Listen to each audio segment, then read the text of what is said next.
Welcome back to the Integrate This podcast. We are going to, in this episode, explore some of the concepts that we released from last week's episode in our interview with Paul Ivers. And he took us through how to use AI and specifically how to build out lesson plans and be intentional about tool choice and also kind of determining what's the teacher's use of the tool and the student use and breaking that down. And so our challenge was for Jeremy and I to try to construct something similar with maybe a different standard or idea or something like that. So this is going to be our attempt at making an AI lesson and using some of the materials that he gave us as a template to construct that. And so Jeremy's going to rehash a little bit of what Paul went over, and then we'll see if ours is up to snuff to match Paul's. So, right. So, quick overview here of what you missed last time, or you can stop this video now and you can go back and watch last week's, and then come back here again and get Paul's description of it because it was really, really good. And so, Paul was a Spanish teacher for several years in the Orono public school system here in Minnesota. And he has since moved into a digital learning specialist position where he's now working kind of in a similar capacity with things like David and I do. And so he, before he left the classroom, was doing a review lesson with his AP Spanish students, where they would be drawing different things and then they would have to show their drawings and someone would have to use descriptive language in Spanish to be able to describe what it is that they were looking at. Well, Paul took this to another level, added AI into the mix, and really turned it into this lesson where AI could create some of the images with some input of students. And so if we go through here in some of the stuff and parts of Paul's lesson, you can see he broke it down into 3 parts.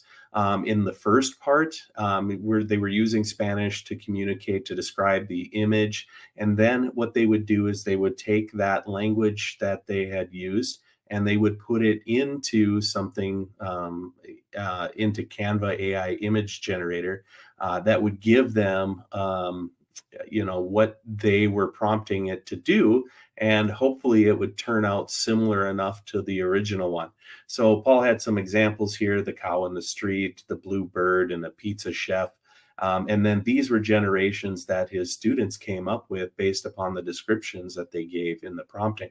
So it really turned into this lesson that involved not just, the descriptive language that you were learning and practicing in Spanish, but also you were using it to learn how to become a better prompt engineer. And so then the lesson kind of kept evolving and expanding and adding different components. Then there became a spoken part to it, where you had to describe it while speaking and record what it is that you were generating. And so you could see that it turned into this really great lesson. And it also had some other unintended consequences that Paul really wasn't thinking about when he asked them to create a prompt for a female superhero. And it had a really hard time doing that, which then became this teachable moment where you got to kind of have the kids experience what bias within an AI system looks like, and how it can actually play out. So that was kind of Paul's overview. And so what David and I tried to do, the emphasis hardcore on tried to do, is to live up to the kind of the concept of what he had developed here, and put it to a slightly different spin, bring in different content areas, different age groups.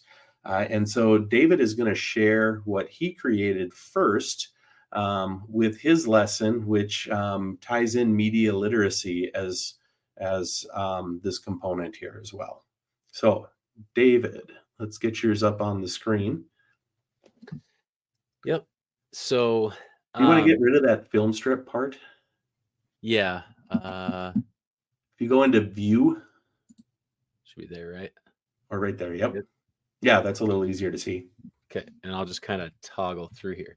Okay. So basically, what I tried to do was, and this is really not my area of expertise. I taught social studies, and so I feel like I use that social studies examples a lot.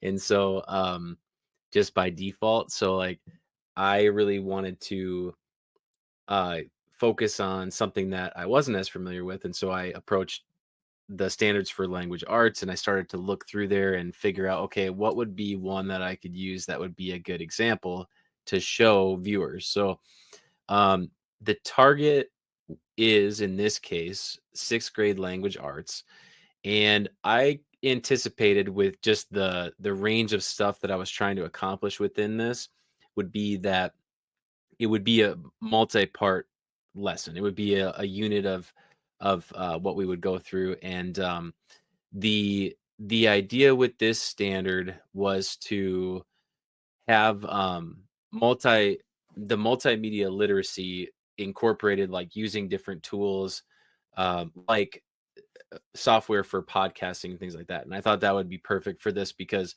uh, as I was looking at Magic School, what I noticed was there was new things added, and one of those was like podcast ideas, idea generator.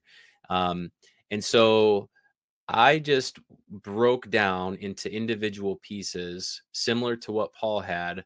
What would be the process for creating an end product that would be uh, that would be students creating a podcast in the end that could be turned in to a teacher. And so the whole idea behind this is there's three parts, and just to go through the objectives briefly, the first one is to generate and refine podcast topics using AI.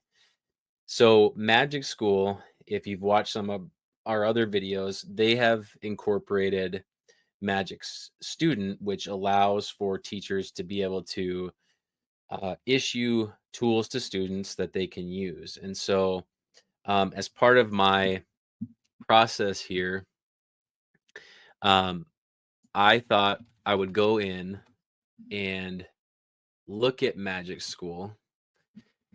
And when you do the launch to students option, you can give them certain tools. So I played around with that a little bit, and that's where the tools that students use, you have like the Magic School AI, they'll use Google Slides, Screencastify Submit, or Vocaroo. And so each of those plays a part in each of the objectives. But for these first two, they're mainly going to use Magic School as a way to generate topic ideas for the podcast and then plan the outline for the podcast. And so I'll just walk through how I approach that.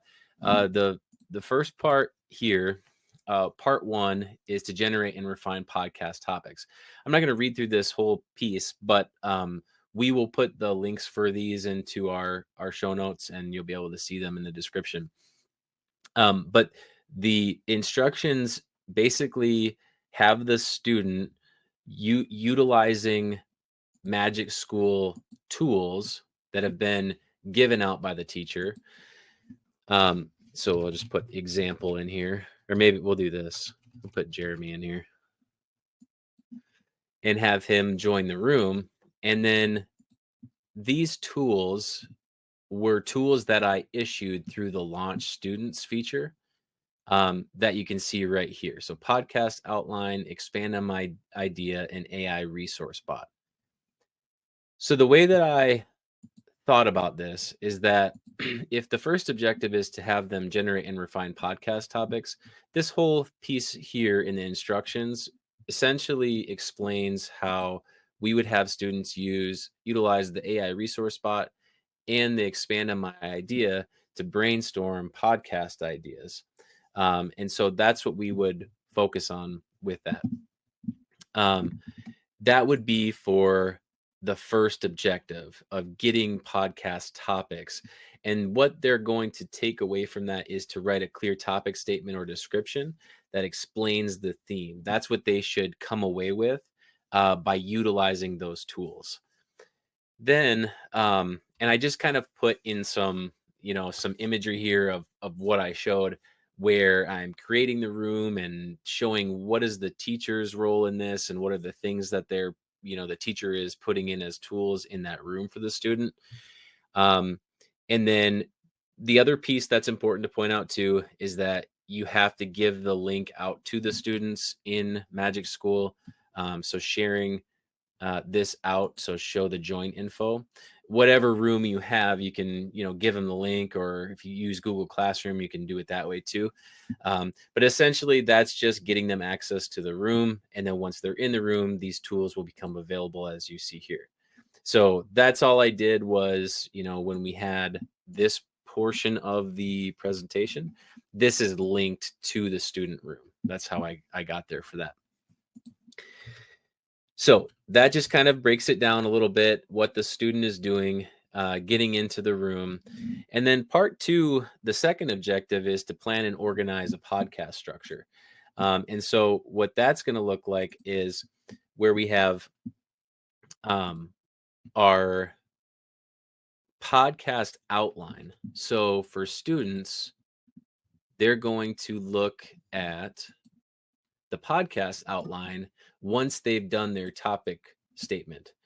And this is where they can start to dive even deeper into structuring the podcast before they go and record it.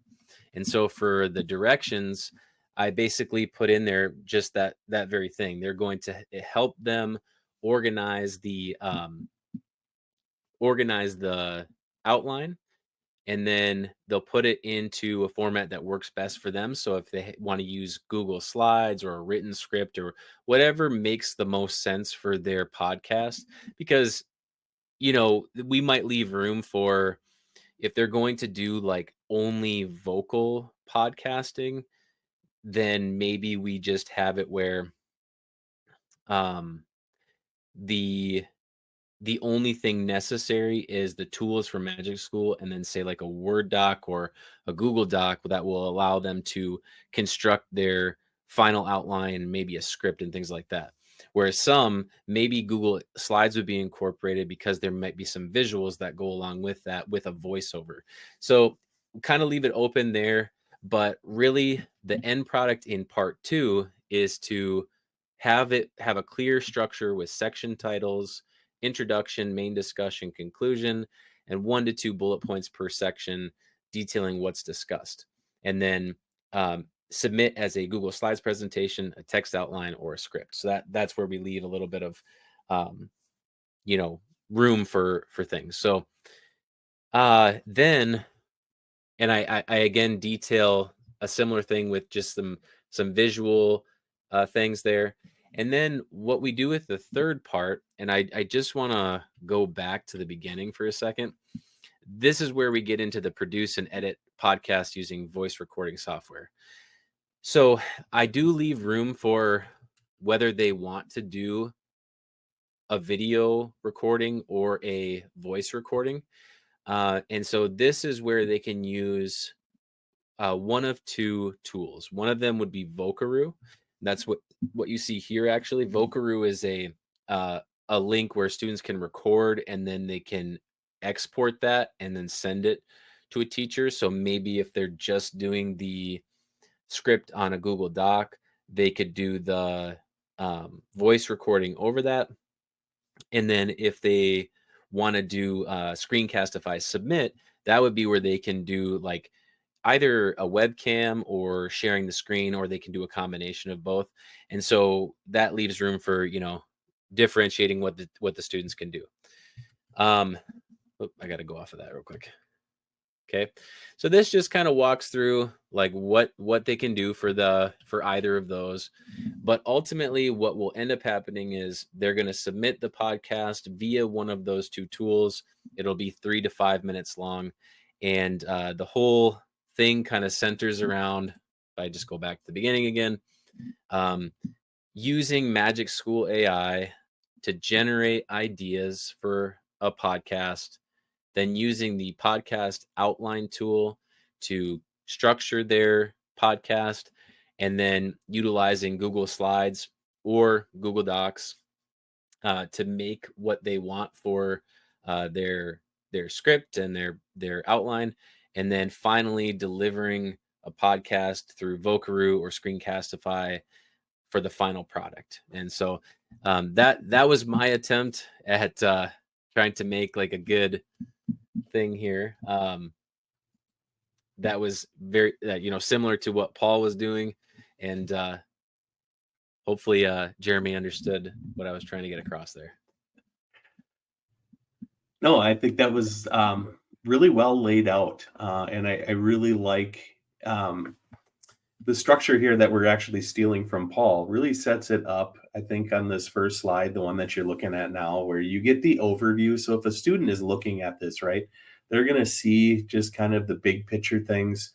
They're going to understand what it is that they're supposed to be learning, as well as how things could be what variations could take place within there, and what other things might come to light as part of it. So I thought it was really well structured and organized. And then if you went in advance to one more slide for us, I also like this format that he used, like on that part one.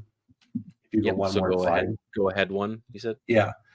I really like this objective instructions and product part, products that are on all of the different parts that you have, right?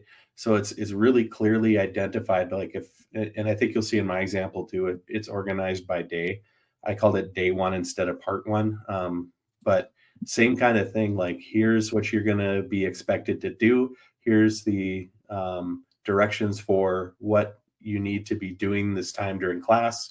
And then what are you going to end the day with? And I think it's a good process to follow when setting up a project such as this.